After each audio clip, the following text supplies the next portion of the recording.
Alright guys, just before the video begins here, before recording, I took some of your advice and went back to the cemetery very briefly and did some late night digging. This is highly illegal, don't get caught doing this. Also fraught with danger, as you can see. I'll describe the kind of stuff we found in just a moment, but it was pretty cool. And I wanted to leave this in here so you guys could be in the loop. It only took me like 2 seconds, and then I went back. So let's see what we got. It's the dead of night at the castle. Hello everybody. Welcome to another video. Today, we're going to be doing Keelbreach Bog, so I don't really mind that we're playing in the dead of night. No more resting to make sure it's day constantly. Before we jump in, at the start of this video, you will have seen me running around in the graveyard. This was some advice you guys gave me to dig in the graves. How didn't I think of digging in the graves? It's so obvious. This spawns those undead guys that we killed, and most importantly, gave Jonker another skull. So he's now got skulls across the whole bottom row here. If you've not been keeping up, these give him, because he's a Minotaur, and I gave him a trait at character creation, these each give him extra strength for carrying them, which is pretty badass, so he'll be quite strong here. The bog is, I don't know, a medium-sized area. It's miserable in here, okay? It's very poisonous and horrible, so get ready to grit your teeth. We'll deal with it as long as we go. Let's have a look though. He's got the shovel. He's also got this cool warhammer. Plenty of food in this box actually. He's full of food, so any extras we get, if people aren't hungry, I'll just be eating with him. We do have some anti-venom prepared, otherwise his inventory's pretty basic. He's got loads of stuff equipped. Last episode, where is it? I believe I gave it to Sannon. We did actually collect this runestone necklace, which I never talked about. It's from one of the secrets. This just gives you extra willpower, so I equipped this onto Sannon. People have pointed out that I could do stuff like double up with his spellcasting weapons, have them both out together, and that would give him even more energy, but I just don't really think it's worth it. Anyway, so he's doing pretty good with the Thrawn set. Still just got a bunch of scrolls in his inventory. Got a bunch of alchemy stuff here on Tikrit, and Loto Patho has this one power gem we got ages ago near the castle when we first got to the castle. Well, we're finally going to use that pretty soon here in the bog, which should be rather exciting. And remember as well that while we were on Sleet Island, we found this note that says a treasure chest long lost, guarded by the 4 fallen spirits in the bog. We'll try and remember this, and we will use this as we proceed. I've played ahead now to the point where I've completed the entire bog. I know exactly what we're doing. So we should be okay here, but I haven't gone much further than that, I must be honest. Loto, why are you starving already? Fine, here, have some warg meat. We haven't killed wargs for ages. Yeah, we still got plenty of meat. So straight away, you're going to find this locked gate and kind of a scary looking area over here with lots of teleporters. And in fact, behind, if you look over here, hidden very neatly down this way, is a face in a rock that says, "Don't let the rocks fall short of their target." Well, what's that talking about? Don't let the rocks fall short of their target. If we try and travel down this corridor, we get caught in any of the teleporters, we get blinked back to the start, which kind of sucks. I did think for a long time there could be a secret here if you get the timing just right, and then try and move left like that. But I'm pretty sure, almost 100% confidence that's not a secret, and you can't actually get there. So anyway, this is something interesting, but we don't really have any rocks. Turns out there are some on the floor if we throw away this burnt out torch already. Equip a new one. I love how just thick and miasmic the bog is. It means even with a torch, it can be such a pain to see what's going on. The only other direction we could possibly come down is over here, where indeed we will find 2 rocks. So I'm just going to grab these with Jonker right now. This place, and another torch, which is fantastic. This place is crazy for mushrooms and stuff, so always keep your eye on the floor if possible, because, I mean, I came out of here, we've already got 6. I came out of here with like 13 blood drop caps before on my other file. It's crazy. So you want to just bear that in mind.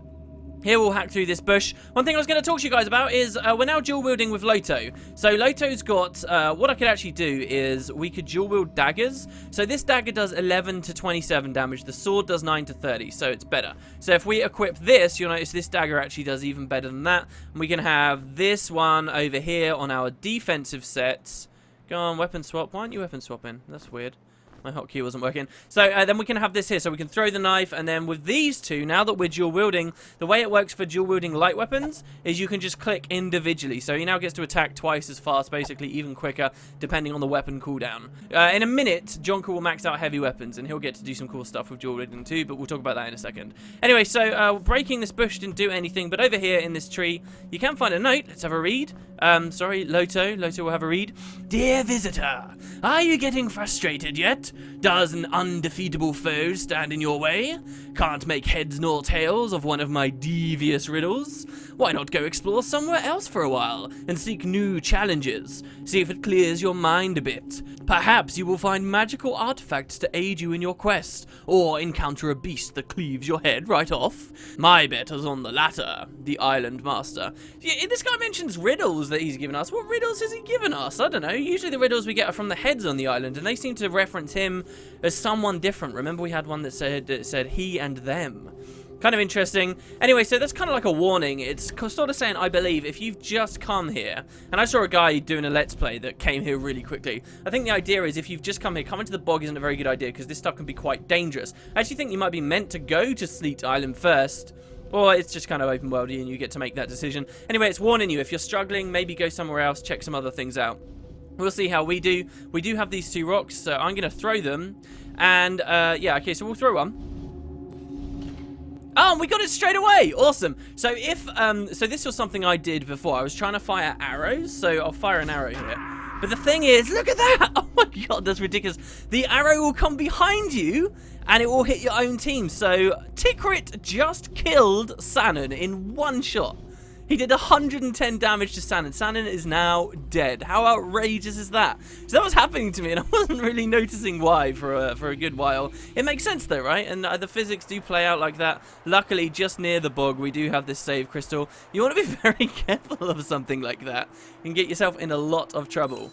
We'll bring him back to life, and unfortunately, killing your own guys doesn't get you experience, so there's no, like, weird trick you can do here.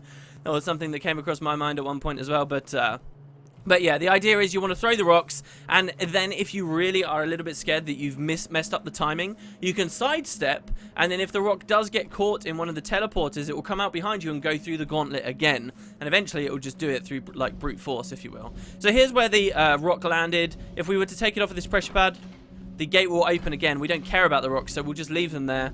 And running back doesn't really do anything. It won't give you any secrets, so you don't have to worry about that. That's the first little bit of the bog done. Just a very simple secret to get through this gate. Kind of similar to the cemetery, almost, in that you come to this new area and there's a puzzle to get through a gate, except this one's actually doable right now for us. And I guess now we're in just a bit more of an open area. There's several places I want to show you guys. Largely breaking the like bushes and stuff isn't very useful, so don't worry about too much. Spend most of your time focusing on enemies in the area. Here we get another face. This says, generations before you have trodden these paths. Only he and they had the patience to follow them to their end. Wow, so again we hear this idea of he and they, the Island Master, and who? Only they had the patience to follow them to the end. Well, you know, we've been pretty patient so far. We've been doing pretty well, right? We've come really far if you think about this. There's a lot of different areas we've been to. There you'll notice we get a lot of these flies. So straight away, if you think about Sleet Island and how there's a trap that just spawns them at you and they're so deadly. I mean, you guys didn't see it in the series. But they are very deadly, and now you just kind of have them as random encounters here. It can be really dangerous. They just move so quick. I pooed myself while recording before. I have noticed that Sanon will one-shot them with his fire spell. He's a good enough fire mage now. So rather than wasting time, you know, potentially missing other attacks, I just get ready with Sanon. As you can see my cursor here, always ready. Here you'll notice there's some pits. And this is a lot like that dungeon we went to before the ruins. Oh no, I messed up. Kill it. Whew. Here's some pits now. This is like the ruins of Desrim. We can now just sort of drop down and do things. But if we were to drop down that pit, there's no guarantee we'll get back up. I happen to know where it'll go, but I'm a little bit worried about that for now. Instead, let's have a look at this building. We're nowhere near the castle, but here you can see ominously in the corner. Oh, and doesn't this look familiar? Ah, this was so exciting to me to see. Check it out. We find another shrine, guys. And you'll notice on the platform here is a symbol. It looks kind of like the rune that we cast down here with our spells. This would suggest something to us. This rune, remember casting this, creates the earth spell. We're in the Shrine of Earth, and so this is how you can tell what object you're going to get from each shrine. And even at the front gate of the castle, you find that those pedestals where you're trying to place the items have symbols as well. So the fire one will only go in one area because it has the fire rune there. So, what do the faces have to say to us? This one always has the same dialogue each time you find one of these shrines. So, bring forth 4 power gems to fuse them into the essence of the element. Not all the gems lay under the skies. Some of them are buried deep underground. Now, would be bizarre, and I doubt any players really have ever had this situation. But this could, in theory, be the first shrine you ever came to, if you were stupid enough not to go into this one. Couldn't figure out how to open the door.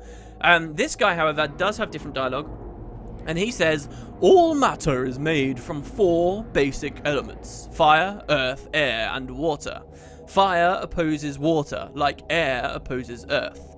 But without a 5th element, there would be none, as the 4 elements would cancel each other out. The 5th element is hidden somewhere on this island. Seek it, and you may gain illumination. Right, so, I mean, our primary goal right now is to find 4 of these shrines. They're talking again about a 5th, though. Remember that they were talking about the 5th shrine is hidden from sight? Remember this. They're setting up a story here. So we've got a shrine to each element and then a shrine of balance. Over here, this guy says that this is the elemental shrine of Earth. Earth is the rune of vitality, mountains, and plants. Southwest is whence the forces of Earth are strongest. Here we'll find some pellets in here, I suppose. We'll get a fair few. There was a good chance at the start that we could have got pellets from those graves, but I never ended up managing to get any. So yeah, Southwest would lead us pretty deep into the bog, actually. Well, interestingly, very close to where you start the game. There's going to be a really bizarre thing we see here later on this map as well, about like a potential way to go out to sea. It's going to be kind of crazy, but we'll get to that when we get to it. Here's some Falcon Skyer. Again, just because of the nature of the way that the bog looks, you'll notice it's really, really easy to miss various pickups. Just to get our bearings here, though, we've got a gate with a button to open it. Ultimately, I think the way we're going to explore this map, we'll end up coming to this from the other side. We could, if we wanted, just go straight down there. However, there's some kind of dangerous creatures I'm a little concerned about fighting already, so we're not going to bother with that just yet. There's another bush we'll go through. Here is a pit and a ladder. So, in theory, we could explore this, so why don't we? There's a secret very close here. Keep your eyes out, guys. Here's a borer mushroom. I think this is the first that we found of these in the game. There were a lot of these in the previous game. So this is a borer, a delicious mushroom just waiting to be eaten fresh or dried. Fill up our stores there again. So, who remembers those and what used to drop those in the previous game? We'll have a look around. There's one of these little circle things here. I really do think they're just decoration at this point. I've tried digging them and all kinds of stuff. On the floor, you'll find a really sweet dagger called the Venom Edge. This is where Loto Patho is going to look pretty badass. So, the sword does 9 to 30. This thing scales on dex. So now he does 13 to 33. So, we'll mouse over it. The Venom Edge is noxious fumes rise from the blade of this dagger. Scales off of dex 5 to 15. Really cool. What's very interesting though is the special ability here doesn't require like really high light weapons mastery like the backbiter. This now says that Loto Patho needs concentration, so he would actually have to go into mage inclined lines to be able to use this poison bolt. And remember, this is a special ability, not an enchantment. So, if he gets concentration 1, he'll be able to use this as many times as he likes, this poison bolt, which could be kind of interesting. For now, though, I just love that he's this badass, dual-wielding dagger guy. And for now, he actually has to wield these daggers anyway, because you can't dual wield without daggers until you're maxed into light weapons, which we're not yet. Anyway, so that's that pit. The dagger, believe it or not, though, is not the secret. The secret is a really well-hidden, cool little thing here. If we actually come over to this angle of the pit and look across, you'll actually see that there's a bush over there. And so if we fire an arrow, you can actually damage the bush. We'll fire another one. We could have volleyed and then done it all in one. And now the bush is broken. The existence of this secret is made a bit easier once you've explored more of the map, but can you see this square here? This square is like, it's sort of hinting, hey, maybe you can get here, but you can't really. So we'll fire another arrow now that we've broken that bush. And it will land on a secret pressure pad down there, which will enable us to go through this teleporter. How cool is that? Here we get a very cool spellcasting item. This is the Shaman's Cloak. This thing gives us evasion -2, but energy +30. Sanon's a battle mage. He wasn't invasive in the first place. How beautiful is that? Amazing. So we get to just have this. And he's hungry. Oh, all the cows coming home for you, Sanon, here. Here you go. You can eat some warg meat there. Delicious. So this is going to be really awesome for Sanon. His energy is through the roof now, right? He's got 215 energy. Everyone else is around 60. Okay, Tikrit's got a bit higher, but that's crazy. Here we can reclaim our arrow as well. We could leave something permanently down here, but there's no reason to come back up here at all. I don't think there's any other items on the floor. So we'll just drop down and climb up the ladder one more time. Oh, hold on. Was that a potion on the floor there?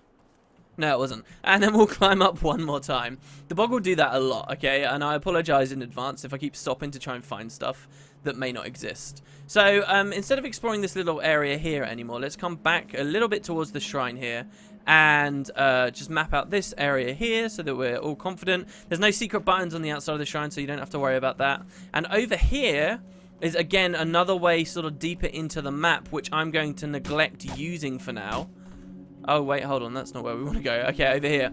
So we could break through these tough routes here, and you'll notice there's some kind of horrible monster back there. Yeah, we're not going to worry about that horrible monster just yet. Instead, let's drop into another pit, that original one I told you guys about near the shrine. And as long as we're lucky, it's not too far away. I just had to stop recording for a second to close the windows. For those of you who don't know, we have a celebration in England called Guy Fawkes Night, where we basically celebrate someone's inability to blow up Parliament. And we celebrate this by setting off lots and lots and lots of fireworks. And people are still setting off fireworks around my house at the moment, right now. So if you heard some, I'm sorry, the window's shut now. This guy says, I am the right eye. I saw where the meteor fell. What? Let's just remember that for now. Let's put a little exclamation mark here. I saw where the meteor fell. Okay, we'll try and remember that. That's really cryptic, really weird. Perhaps it'll be referenced later on. We shall see. Beyond that, though, over here we'll find another pit, right? Quite well hidden, but there is a ladder, so we can immediately go back up if we like. On the floor down here is a round shield, and I'm actually going to give this to Jonker. Okay, and if he gets any more weapons, we'll unequip the shovel, okay? And this will allow him to, you know, get that little bit more evasion, especially as soon as we start going into light armor. For now, it's pretty much a dud and we don't need, but I am going to carry onto it. The other option would be to say give it to Sanon or something, or give it to Lotopatho and then give the Thram shield to Sanon, but yeah. There's also this anti-venom here, more hints that maybe this will come in handy soon, and another torch, so that's quite a cool little stash, just sort of out there. I guess the idea is maybe some adventurer died, and here we'll by falling down the pit, and here we'll climb up this ladder, and now you find we're actually the entrance to a cave. So I'm gonna save. We're gonna go underground a little bit. The dungeon style stuff in the bog is really not that intimidating, so don't worry yourselves about that. But it does have a very interesting looking tile set, so let's have a little bit of an explore here. The first thing, one of the first things you're going to come across is a locked gate here. So we can't get through until we have some kind of key. This actually has stuff to do with the pyramid we saw in a previous episode, believe it or not. But we won't get that key for a little while. Make sure, if you're going to do this dungeon, you are prepared, like, skill-wise and stuff, because there is a pretty deadly encounter. Here, we'll open this up. What do we have here? Some of the old enemies from the previous game. Yeah, that's right. These guys were everywhere in Grimrock 1. In fact, some of the first enemies you fought in, like, the highest levels of the dungeon were these mushroom guys. And some of these smaller ones as well appeared a little bit later on. They were some of the original enemies before you fought any undead, anything like that. These were the guys we were fighting. And the herders will drop all kinds of stuff for us food-wise. So here's a herder cat. We'll give that to Junkie, who's getting kind of hungry anyway. And Sanon has leveled up.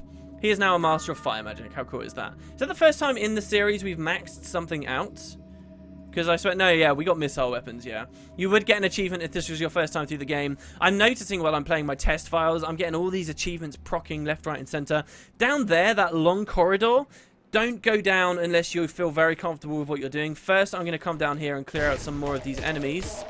And you'll notice we're starting to do a lot of damage here, guys. Which is necessary, I'll say that much. It's just cool, like, I don't know, this game, I feel I'm not offended, even slightly, that they're reusing some of the old enemies. Like, I feel like even if they did a Grimrock 3, it would be awesome if they had all the new enemies they added in this game, and all the enemies from the first game that just keep coming through. It's not like these guys look graphically out of place, right? It's not like mechanically what they do and how they fight us is wrong in any way. They're perfectly serviceable enemies for the game, and so I'm really happy that they put him in here. There's more variety, right? Grimrock 1 was a fantastic game, but for your kind of casual player that needs a lot of, like, entertainment and things to change up quite a lot, people who maybe aren't super digging this genre, don't have, like, nostalgia of having played it when they were younger, having a lot of variety in the enemies and stuff is super important, and they give it to you in Grimrock 2, and it's because they reuse some of the old enemies, but I think that's fine. It makes you think as well, the whole way through the game, what about the Goromorgs? Oh man, what about those? Are they going to be here eventually?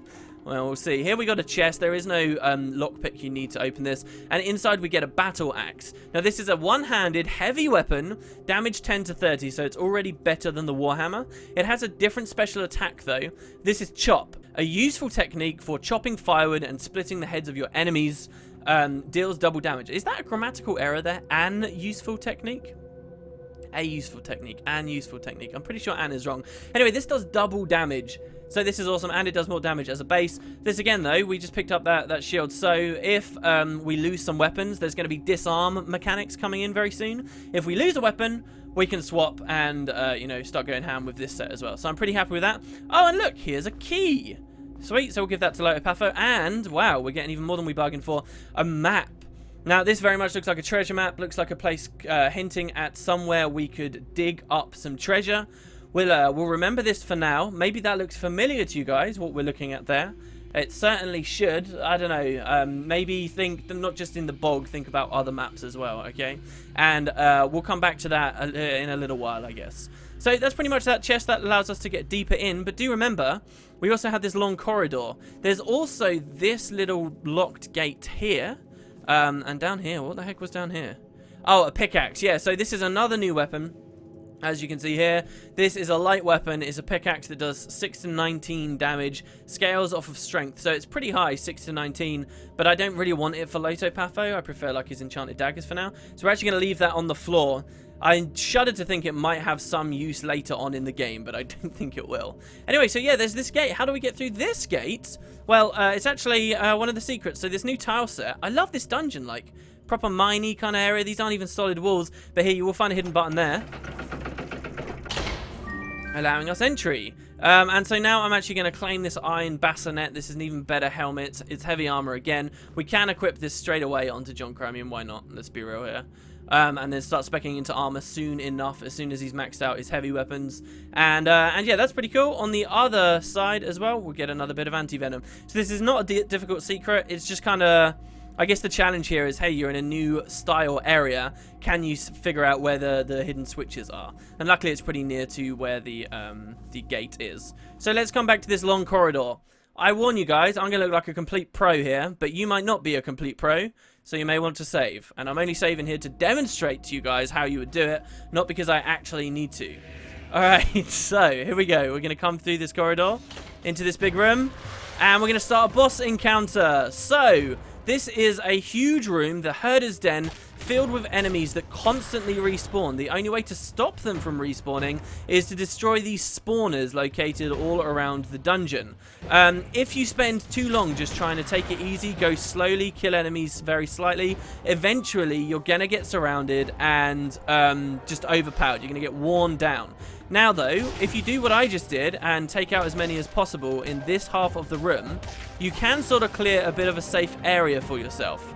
The issue is, because it's such a large open room, the enemies end up filling it up with poison fields that can box you in. If your guys get poisoned, my team is actually incredibly resistant to poison. We've got lots of anti-venom, so I think we should be fine. Lotopatho in particular, as a lizard man, is very... Actually, I never took that trait, so he's not well protected against poison.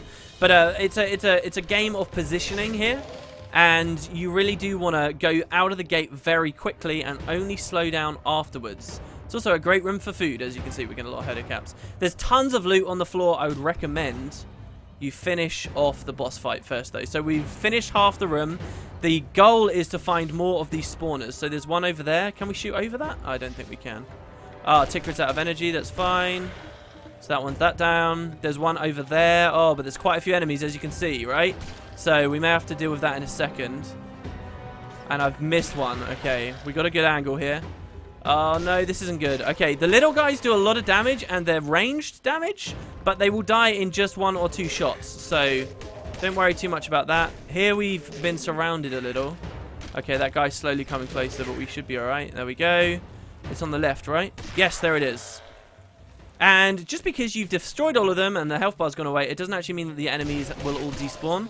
So make sure you leave yourself in a good position to not get instantly owned afterwards, which is what happened the first time I came in this room. For the record, I spent so long just slowly trying to clear the enemies out. I was like, all right, kill him, kill him, kill him, and then I realized, like, way later than I'd like to admit, that the health bar wasn't even going down because I hadn't been destroying the spawners. I hadn't even killing the enemies.